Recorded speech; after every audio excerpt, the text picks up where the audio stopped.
ವಿಜಿ ಸಿದ್ಧಾರ್ಥ್ ಭಾರತದ coffee king ಅಂತ ಹೆಸರು ಮಾಡಿದವರು 1000 ಕೋಟಿ ಇದ್ರು 2019ರಲ್ಲಿ ನದಿಗಾರಿ ಆತ್ಮಹತ್ಯೆ ಮಾಡ್ಕೊಳ್ತಾರೆ. ಸೌಂದರ್ಯ ಜಗದೀಶ್ ಪ್ರೊಡ್ಯೂಸರ್ ಮತ್ತೆ ಬಿಸ್ನೆಸ್ ಮ್ಯಾನ್ 2014ರಲ್ಲಿ ಆತ್ಮಹತ್ಯೆ ಮಾಡ್ಕೊಳ್ತಾರೆ. ಗುರುಪ್ರಸಾದ್ ಪ್ರತಿಭಾವಂತ ನಿರ್ದೇಶಕರು 2014ರಲ್ಲಿ ಅವರ ಅಪಾರ್ಟ್ಮೆಂಟ್ ಅಲ್ಲೇ ಆತ್ಮಹತ್ಯೆ ಮಾಡ್ಕೊಂತಾರೆ.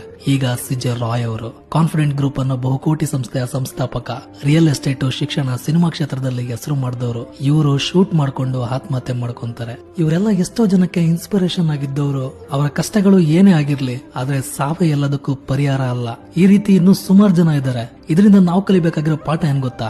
ಎಷ್ಟು ದುಡ್ಡಿದ್ರೆ ಏನು, ಮನುಷ್ಯನಿಗೆ ನೆಮ್ಮದಿ ಅನ್ನೋದು ತುಂಬಾ ಮುಖ್ಯ. ಆದ್ರೆ ನಾವು ದುಡ್ಡಿದ್ರೆ ನೆಮ್ಮದಿ ಆಗಿರ್ಬೋದು ಅನ್ನೋ ಭ್ರಮೆನಲ್ಲಿ ಬದುಕ್ತಾ ಇದ್ದೀವಿ. ಹಾಗೆ ಮನುಷ್ಯನಿಗೆ ಕಷ್ಟಗಳು ಬರೋದು ಸಹಜ. ಅವುಗಳನ್ನ ಎದುರಿಸಿ ನಿಲ್ಬೇಕೇ ಹೊರತು ಎದುರುಕೊಂಡು ಆತ್ಮಹತ್ಯೆ ಮಾಡ್ಕೋಬಾರ್ದು. ಯಾಕಂದ್ರೆ ವ್ಯವಹಾರಕ್ಕಿಂತ ಜೀವನ ದೊಡ್ಡದು, ಪ್ರತಿಷ್ಠೆಗಿಂತ ಪ್ರಾಣ ದೊಡ್ಡದು.